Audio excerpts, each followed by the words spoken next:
Hello friends, welcome to my channel. আমি আজকে এসেছি তোমাদের জন্য গার্লিক ব্রেড রেসিপিটি নিয়ে। তো চলো স্টার্ট করি গার্লিক ব্রেড।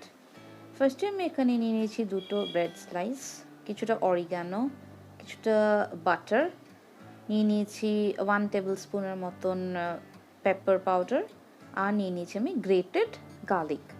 তো ফার্স্টেই আমি বাটারটার সাথে মিক্স করে নেব 2 টিস্পুন ইয়া 1.5 টিস্পুনের মতন অরিগানো বা মিক্সড হার্বস যেটাই হোক, আর নিয়ে নেব 1.5 টিস্পুন অফ গ্রেটেড গার্লিক, রসুন গ্রেট করে নেওয়া, আর আমি সাথে নিয়ে নেব এটার 1.5 টিস্পুন গোলমরিচের গুঁড়ো।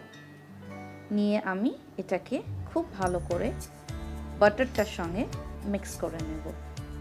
তো দেখো আমি বাটারটার সঙ্গে এটাকে খুব ভালো করে মিশিয়ে নিলাম, যাতে পুরো সব কটা ইনগ্রিডিয়েন্টস ভালোভাবে মিশে যায় সেরকমভাবে আমি মিশিয়ে নিয়েছি। এবার আমি এই মিক্সচারটাকে ব্রেডের সঙ্গে লাগিয়ে নেব।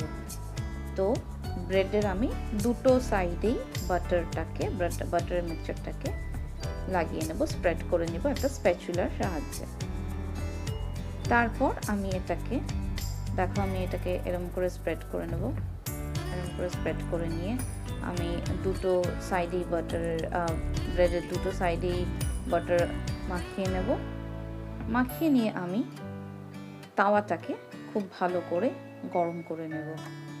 তাওয়াতে কিন্তু আমি কিছুই দেব না, বাটার বা তেল কিছুই দেব না, আমি শুকনো তাওয়াটাকে খুব ভালো করে গরম করে নেব।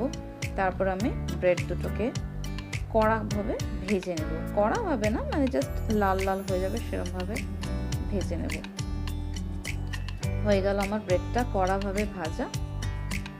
তারপর ব্রেডটাকে চাইলে তুমি এরম করেও সার্ভ করতে পারো, ইয়া ফির তুমি মাঝখান থেকে ট্রায়াঙ্গেল শেপে কেটে নিয়েও ব্রেডটাকে সার্ভ করতে পারো।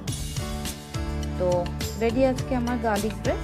এই ব্রেডটি তুমি এমনিও খেতে পারো, টি কফির সাথে, ইয়া ফির চিকেন স্যুপের সঙ্গেও সার্ভ করতে পারো। বানিয়ে দেখো, খুবই টেস্টি একটি short recipe for evening snacks, বাচ্চাদের টিফিনের জন্য। আর রেসিপিটি ভালো লাগলে আমার চ্যানেলটিকে অবশ্যই সাবস্ক্রাইব করো আর কমেন্টে